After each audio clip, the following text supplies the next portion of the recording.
It has been billed as her big comeback, inspiring critics to hail Sheridan Smith's soul-bearing performance as sensational. But scores of theatregoers have been streaming out of her new West End musical nearly every evening since its March 6 debut, complaining of being baffled and bored by the bewildering plot. Reporters who attended opening night at the Gielgud Theatre saw at least 50 audience members leave during the interval on 2 separate evenings last week.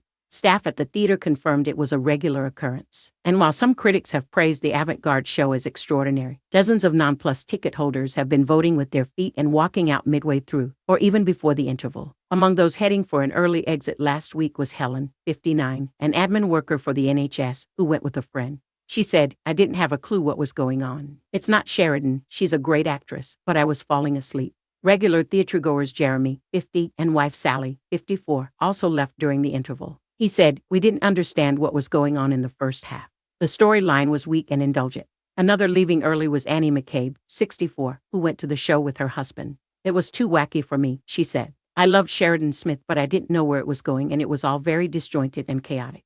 Robbie, 22, who went with his friend Yan, 26, added, "The video screen and the acting on stage did not match up at all. It was like watching a bad movie." And Steph, 27, who watched it with a friend and left within the first hour, said, "It was boring. The music was terrible. It was a 0 out of 10 for me." Based on John Cassavetes' 1977 art house film Opening Night, the new musical, written by Rufus Wainwright and directed by Ivo Van Hove, follows the life of alcoholic actress Myrtle Gordon, played by Miss Smith.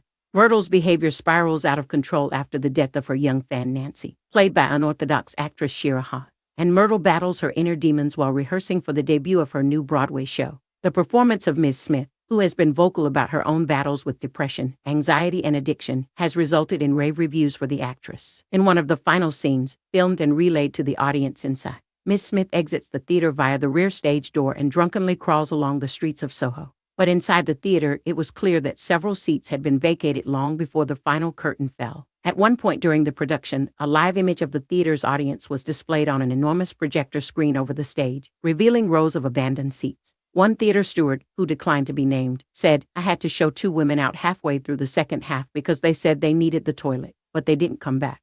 It's definitely a unique play. The Gielgud Theatre, Sheridan Smith, and songwriter Rufus Wainwright were all contacted for comment.